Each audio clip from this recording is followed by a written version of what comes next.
सबसे ज्यादा विश्व में लोग श्री जगन्नाथ जी को जानते ही रथ यात्रा से। ऐसे भक्त वत्सल हैं श्री जगन्नाथ जी। इंद्रद्युम्न राजा, जिस पर कृपा करने के लिए श्री जगन्नाथ जी ने यह रूप धारण किया, वे इंद्रद्युम्न राजा नित्य श्री जगन्नाथ जी की सेवा करते हैं और ऐसे एकमात्र राजा हुए जिन्होंने जगन्नाथ प्रभु का मंदिर निर्माण कराते ही अपनी राज पदवी का त्याग कर दिया। राजा रह करके हम जगन्नाथ जी की सेवा नहीं कर सकते, दास बन गए श्री जगन्नाथ जी के लिए। हमारे ब्रज के उपासक भी कहते हैं, कनक कूट को टिक लग तजिए भजिए कुंवर कन्हैया। जब तक चित्त में त्याग नहीं आएगा तब तक ठाकुर जी के साधक नहीं बन सकते आप। कोई व्यक्ति चाहे कि मैं सब स्थितियों में रहता हुआ भक्त भी बन जाऊं तो नहीं बन सकता, उसको त्याग तो करना पड़ेगा। अपने सुख का, अपनी समृद्धियों का, अपने भाव का, अपने प्रेम का, अपने ऐशो आराम का कहीं ना कहीं तो त्याग वैष्णव को करना पड़ता है। वैष्णव भक्तों को देखो, वो त्यागी से ही दिखते हैं। रात में भले 1 बज जाए, सुबह 4 बजे उठ जाएंगे, क्यों? त्याग है। कितने वो अच्छे वस्त्र दे दो लेकिन फिर भी सामान्य वस्त्र पहनेंगे, क्यों? त्याग है। कितना भी अच्छा श्रृंगार कर लें, श्रृंगार करके फिर तिलक जरूर लगा लेंगे, क्यों? त्याग है। त्याग भक्त को करना ही पड़ता है। तो इंद्रद्युम्न राजा ने अपनी राज पदवी का त्याग कर दिया। और इंद्रद्युम्न अकेले भक्त नहीं, उनकी पत्नी गुंडीचा, जिनका नाम, वो भी परम भक्ता थी श्री जगन्नाथ जी की। तो इंद्रद्युम्न राजा नित्य अपनी पत्नी के साथ जाते और पूरे जगन्नाथ मंदिर में झाड़ू सोहनी करते अपने आप ही। बहुत ध्यान से सुनना। ठाकुर जी को इंद्रद्युम्न राजा का त्याग, समर्पण और ये प्रेम इतना भा गया, इतना भा गया, महाप्रभु श्री जगन्नाथ जी प्रकट हो गए और प्रकट होकर के बोले, इंद्रद्युम्न, हमारा एक ही हृदय है, तुम कितनी बार उसको अपना मुरीद बनाओगे, कितनी बार उसको प्रसन्न करोगे। व्यक्ति का स्वभाव होता है कि वो एक बार सामने वाले को प्रसन्न कर देता है, सामने वाला प्रसन्न हो जाए तो बस फिर शांत सा रहता है। लेकिन तुम बार बार ऐसी लीला करते हो कि हमको प्रसन्न होना ही पड़ता है। तुमने राज पदवी का त्याग कर दिया, अब तुम अपनी पत्नी सहित पूरे मंदिर की सेवा करते हो, कोई भी कार्य छोटा बड़ा नहीं समझते। पत्नी पुष्पमाला का श्रृंगार बनाती है, नित्य हमको धारण कराती है।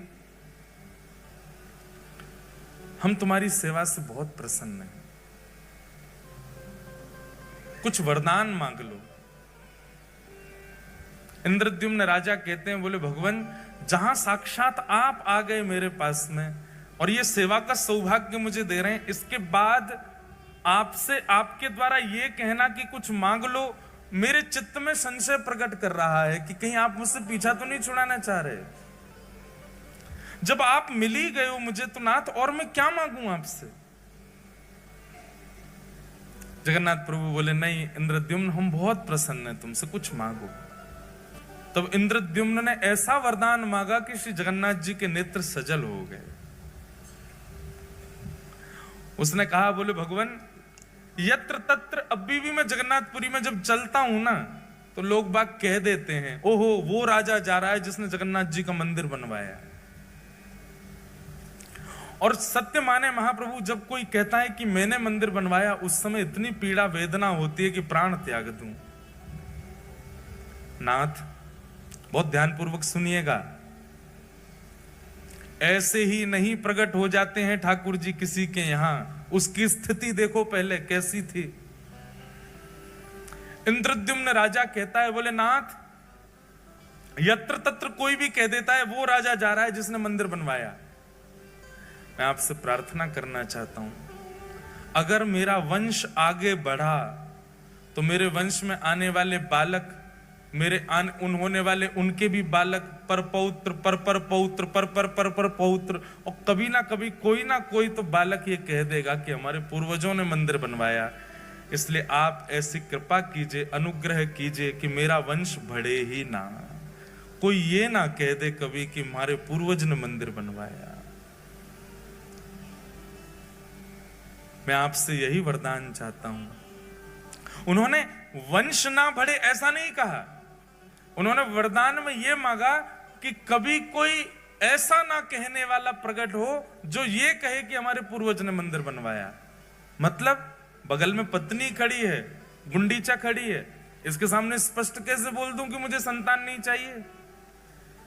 लेकिन नाथ आप कृपा करके ऐसा अनुग्रह कर दो कि मेरे कुल में, वंश में कोई ये कहने वाला ही पैदा ना हो कि हमारे पूर्वज ने मंदिर बनवाया। इनडायरेक्ट वे में मानो कहना चाह रहे हैं कि कोई वंश आगे बढ़े ही ना, कभी ना कभी कोई तो बोल देगा कि हमारे पूर्वज ने बनाया। महाप्रभु जगन्नाथ जी के नेत्र सजल हो गए, बोले और कितना त्याग करोगे इंद्रद्युम्न? सब कुछ तो तुमने त्याग दिया, अपनी राज पदवी तक त्याग दी, एक मैत्रानी की तरह तुम्हारी पत्नी और एक झाड़ू लगाने वाले के तुम नित्य पड़े रहते हो हमारे द्वार पे, और कितना अब तुम वंश भी नहीं चाहते आगे।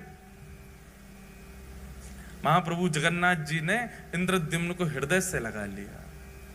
तुम्हारे इस प्रेम को, इसको निष्काम प्रेम कहते हैं, जिस प्रेम में इतनी इच्छा भी नहीं है कि कोई ये कह जाए कि इन्होंने मंदिर बनवाया।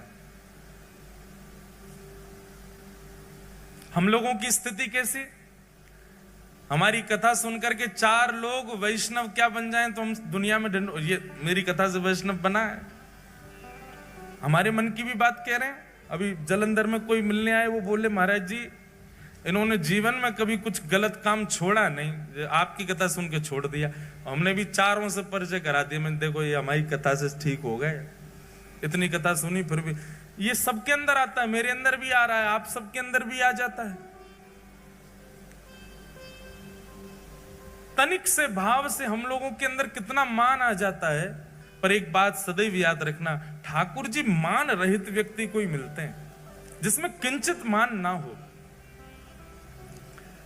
इंद्रद्युम्न ने कहा मैं अपने वंश की जिम्मेवारी नहीं ले सकता कि कोई ये बात कह जाएगा कि हमारे पूर्वज ने मंदिर बनवाया था, इसलिए नाथ मेरे वंश में कोई ये कहने वाला पैदा ही ना हो। इसका मतलब वंश ही ना बढ़े, मुझको ही बस मेरे बाद ही वंश समाप्त कर दो मेरा। ऐसा मांगने वाला एकमात्र पृथ्वी पर इंद्रद्युम्न राजा हुआ। इंद्रद्युम्न को तो हृदय से लगा लिया, लेकिन बगल में खड़ी हुई गुंडीचा समझ गई। महाप्रभु मेरे पति हो ना हो, आपसे वंश वर्धन ना हो ये मांग रहे हैं। इनकी प्रसन्नता, आपकी प्रसन्नता देख करके मुझे लगता है कि इनका भाव आप समझ गए और आप भी उसमें राजी हैं। पर नाथ मैं एक मां हूं, मेरे अंदर वात्सल्य भाव है, मेरे अंदर करुणा है, मेरे अंदर लाड़ है, प्यार है, स्नेह है, दुलार है। मैं वो किसको अर्पित करूंगी अगर वंश में कोई बालक ना हुआ तो? आपने उनकी इच्छा पूरी कर दी, पर मेरी इच्छा कैसे पूरी होगी? मेरे अंदर तो वात्सल्यता हिलोरे ले रही है, वो कहां जाएगी नाथ? इंद्रद्युम्न की बात सुनकर के तो जगन्नाथ जी के नेत्र सजल हुए, पर गुंडीचा की बात सुनकर के तो जगन्नाथ जी फूट फूट कर रोए और हृदय से लगा लिया गुंडीचा को। बोले मैं तुम दोनों की कामना पूरी करूंगा। इंद्रद्युम्न की कामना तो मैं ये पूरी करूंगा कि तुम्हारा वंश ना ही बढ़ेगा, और तुम्हारी कामना मैं ये पूरी करूंगा कि तुम्हारे वात्सल्य का भाजन मैं तुम्हारा लाला बन करके रहूंगा सदा के लिए। आज के बाद इंद्रद्युम्न तुम्हारा स्वामी मैं हूं और गुंडीचा तुम्हारा लाला मैं हूं, तुम्हारा पुत्र हूं। जगन्नाथ जी अंक में भर गए। और महाराज वर्णन आता है वाणी जी में कि जैसे जगन्नाथ भगवान ने गुंडीचा को हृदय से लगाया, गुंडीचा के पयोधर से अपने आप ही दुग्ध प्रकट हो गया और जगन्नाथ जी अधर पर धारण करके उसको पीने लगे। उसके बाद गुंडीचा को कभी भी गुंडीचा नहीं कहा, रानी नहीं कहा, ठाकुर जी हमेशा मैया बोलते थे। भगवान श्री कृष्ण की 3 ही मैया हैं पृथ्वी पर, देवकी मैया, यशोदा मैया और गुंडीचा मैया। बोले बस मुझे एक अनुमति देना। क्या? मैं जगन्नाथ हूं, आपने मुझे जगत का नाथ बना दिया, पूरा विश्व मेरे पास आएगा। मां, मैं साल भर पूरे विश्व को दर्शन दूंगा, साल भर पूरे विश्व के ऊपर अनुग्रह करूंगा, उनके आर्तों को दूर करूंगा, उन पर अनुग्रह करूंगा। और साल में एक बार अपनी मैया से मिलने के लिए खूब चढ़ करके रथ पर आनंद के साथ भर करके नाचते गाते हुए लाखों वैष्णवन के संग में अपनी मैया के पास आऊंगा और फिर 7 दिन आपके पास ही रहूंगा, फिर कहीं नहीं जाऊंगा।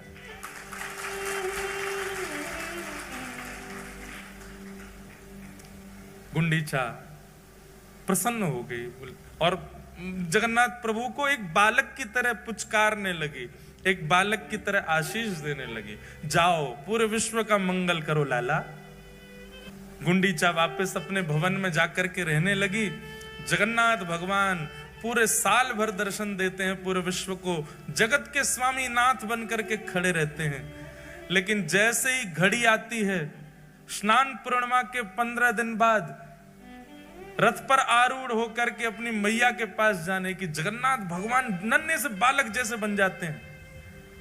इतना विशाल स्वरूप है ठाकुर जी का, लेकिन ब्रह्मवेदी से उतर करके और महाराज फिर अपने श्री मंदिर से ऐसे उछल करके सब पंडा पुजारियों के कंधा पे ऐसे हाथ धर के उछल करके ठाकुर जी जाते। मैं अपनी मैया से मिलने जा रहा हूं, मैं अपनी मैया के पास जा रहा हूं। पंडा पुजारी बोलते हैं कि कई बार तो श्री जगन्नाथ भगवान इतने आनंद में भर जाते हैं कि न्यों पड़ जाते हैं, नीचे 2-4 पंडा दब जाते हैं ठाकुर जी के, ऐसे आनंद में भर जाते। कभी नीचे गिरे, कभी पीछे गिरे और ऐसे हिलोरें लेते हुए आहा सालवेग स्तुति करता है जगन्नाथ भगवान की जब वे जाते हैं गुंडीचा के लिए। अहे नील शैल प्रबल मतावरण, प्रबल मतावरण, मोआरत नलनी बनकु कर दनन, अहे नील शैल। निताई गौर परिवार वालों, आप लोगों ने ऐसे विषय में मुझे बैठा दिया है, अब मेरा मन हो रहा है कि मैं 7 दिन की कथा कर दूं। और सच बता रहे, हृदय इतना भर रहा है जगन्नाथ जी को याद करके। अद्भुत नाथ है। हमको यहाँ कथा पूरी करके सीधे कानपुर जाना है, नहीं तो मैं सीधे जगन्नाथपुरी चला जाता। इतनी याद आ रही है श्री ठाकुर जी की। कहे साल बेग मील हीन जाती रे मुयवन,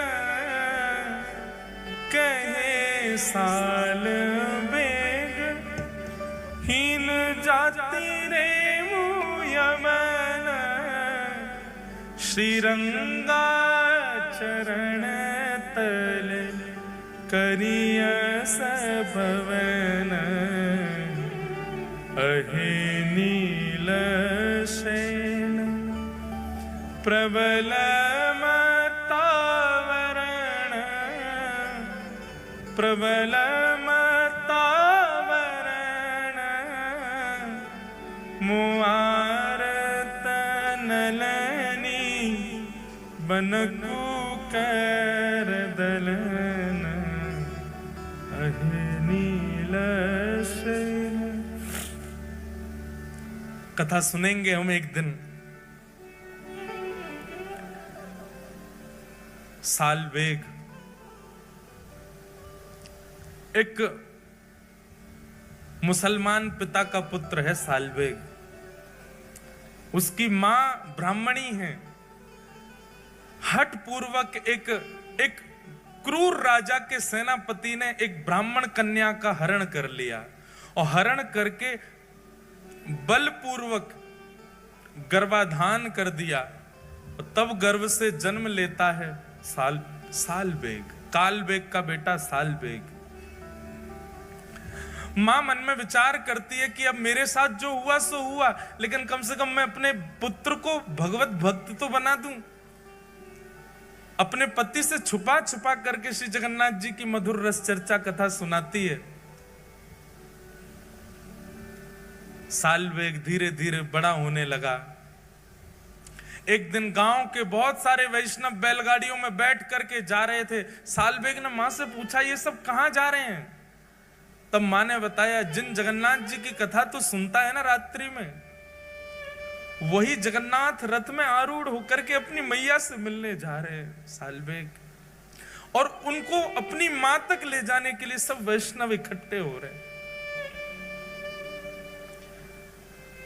सालबेग कहता है, मां मुझे भी दर्शन करना है श्री जगन्नाथ जी का। मां कहती है, नहीं बेटा, तू अगर गया तो तेरे पिता कितने क्रूर हैं तू जानता है ना, तुझे मार देंगे, और तू अगर चला भी गया तो शायद लौट के आए तो मैं जीवित नहीं मिलूंगी। तो एक काम करना, यहीं से जगन्नाथ का स्मरण कर ले। तू तो जानता है ना, तूने तो बचपन से सुना है उनका स्वरूप कैसा है।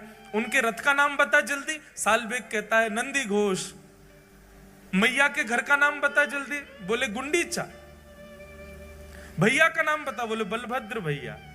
तो सब तो जानता है, तो यहीं बैठ के स्मरण कर लेना उनका। अब तू जाने की अनुमति तुझको नहीं दे सकती मैं।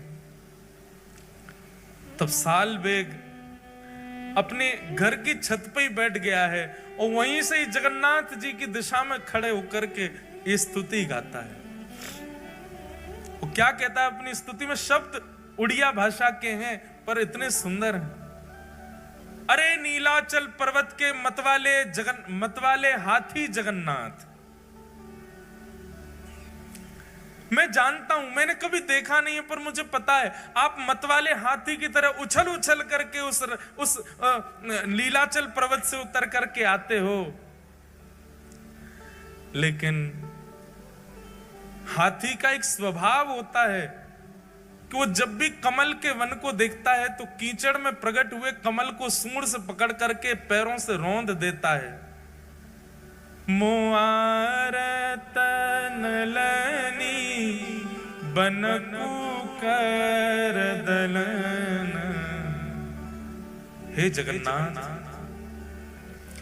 मेरे हृदय रूपी आर्त के सरोवर में जो दुनिया भर के कमल प्रकट हो गए, जो मुझे आपसे मिलने से रोक रहे हैं, चाहे वो मेरे पिता हो, चाहे वो मेरी जाति हो, इन सब कमलों को अपने हाथ से पकड़ करके रौंद दीजिए ना।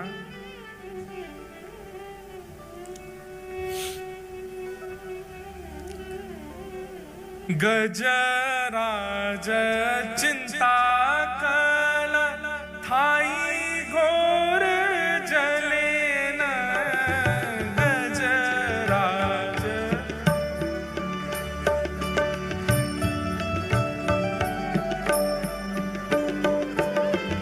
गजराज चिंता कल थाई घोर जले न। गजराज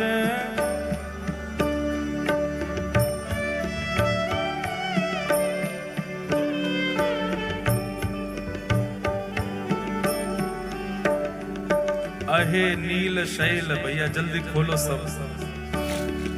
और सालबेग की स्तुति सब मेरे साथ गाओ। उड़िया में मत खोल लेना, नहीं तो समझ में नहीं आएगा। अहे नील शैल।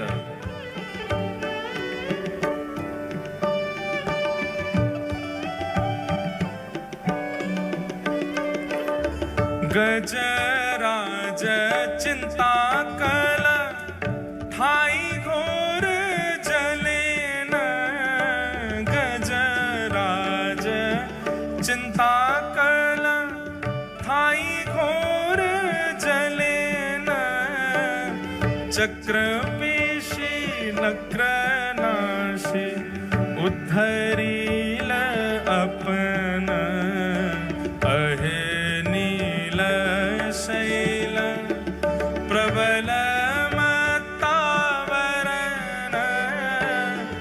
प्रबल मतावरण मुआरत नलनी बनकु कर दलन अहे नील छैल प्रबल मतावरण प्रबल मतावरण मुआरत नलनी बनकु कर दलन अहे नील शैल। गजराज चिंता कर रहा था मेरी तरह कि अरे मैं तो जानवर हूं, मुझ पर कृपा कैसे करेंगे ठाकुर जी। वो भी मेरी तरह चिंतित हुआ था अपनी जाति को लेकर, प्रजाति को लेकर के, जैसे मैं चिंतित हो रहा हूं कि मैं कालबेग का बेटा हूं, मैं मुसलमान हूं, मेरी मां मुझे जाने नहीं दे रही है। ऐसे ही चिंता में पड़ा था गजराज। लेकिन नाथ आपने क्या किया? चक्र पेशी नक्र नाशी उद्धरील अपना। आप तुरंत सुदर्शन चक्र लेकर के गए और उसके पैर को अपने मुख में लेकर के बैठे ग्राह का वध करके आपने उस पर कृपा कर दी। लेकिन उस पर तो कर दी, मुझ पे कब करोगे महाराज? श्री जगन्नाथ जी जैसे ही पहुंडी करते हुए आए और आकर के अपने रथ पर विराजमान हुए, कोसों दूर से गा रहे सालवेग का स्वर श्री जगन्नाथ जी के कान में आने लगा। लाखों की तादाद में वैष्णव श्री जगन्नाथ जी के रथ को खींच रहे हैं। आज जगन्नाथ जी का रथोत्सव हो रहा है, सब लेकर के मैया के पास जा रहे हैं जगन्नाथ जी को। लेकिन सालवेग की स्तुति सुनकर के श्री जगन्नाथ जी ने अपना रथ वहीं रोक दिया। खींच खींच करके पसीना पसीना हो गए सब, लेकिन तस से मस नहीं हुआ जगन्नाथ जी का रथ। उस समय के गजपति मतलब राजा को, जगन्नाथपुरी के राजा को गजपति कहते। गजपति दौड़ करके गया, महाप्रभु जी के सामने प्रणाम किया। आज्ञा करें महाप्रभु, क्या अपराध बन गया? आपका रथ क्यों नहीं चल रहा है? जगन्नाथ महाप्रभु गजपति से आज भी बात करते हैं, आज भी दर्शन देते हैं गजपति को। गजपति को आज्ञा करते हुए जगन्नाथ जी बोले, आज की रथ यात्रा में वैष्णव नहीं आए? गजपति बोला, नाथ जहां तक दृष्टि घुमाओगे सिर ही सिर दिख रहे हैं, इतने वैष्णव तो हैं। बोले, मुझे दिखाई नहीं दे रहे हैं, मुझे तो केवल एक स्वर सुनाई दे रहा है, अहे नील शैल प्रबल मत्तावरण मोआरत नलनी बनकु कर दलन।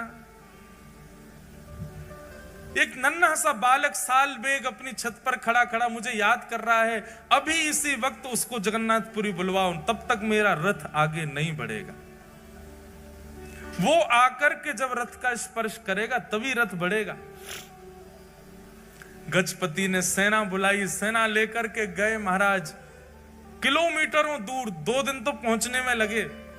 सालवेग के घर गए, उसके पिता ने खूब रोकने का प्रयास किया, इतनी सैन्य बल गया था महाराज, सबने दूर किया और एक पालकी में सुंदर मां के सहित सालवेग को बैठाया और लेकर के पालकी में नाचते गाते हुए लेकर के जगन्नाथपुरी आए।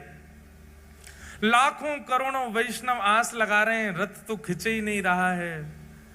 तभी उस सभा में उन लाखों करोड़ों वैष्णवों के बीच में एक चेतना जगी, सब जय जयकार करने लगे। क्या देखते हैं, पालकी पर नन्हा सा बालक सालवेग बैठ करके आ रहा है। भैया सब सालवेग के पुष्प बरसाने लगे। सालवेग तो अचंभित है, वो विचार ही नहीं कर पा रहा ये हुआ क्या। और जैसे ही उस मार्ग में पहुंचा है जहां नंदी घोष रथ खड़ा है, सालवेग ने पहली बार नेत्र खोल करके सामने देखा तो नंदी घोष रथ के ऊपर बैठे जगन्नाथ जी झूम रहे हैं, उछल रहे हैं, आनंद में भर रहे हैं, इतने प्रसन्न हो रहे हैं महाप्रभु जगन्नाथ। और बार बार गजपति को इशारा कर रहे हैं, बोले इतनी देर मत लगाओ, उसको जल्दी लेके आओ, मेरे हृदय से ला करके लगा दो इसको। यहां सालवेग रथ के ऊपर चढ़ रहा है और श्री जगन्नाथ जी झूम झूम करके मचल मचल करके अपनी बाहें फैला करके खड़े, ले आओ इसको मेरे हृदय से लगा दो। पैर रख कहीं रहा है, जा कहीं रहा है। उसकी तो स्थिति विचित्र हो गई सालवेग की। सब लोगों ने ले जाकर के जैसे ही जगन्नाथ भगवान के हृदय से लगाया, महाप्रभु जी के नेत्र सजल हो गए और मानो हृदय से लगा के महाप्रभु जी कह रहे हैं, गजेंद्र पर कृपा की थी पर गजेंद्र को हृदय से नहीं लगाया, सालवेग तुझे हृदय से लगाया।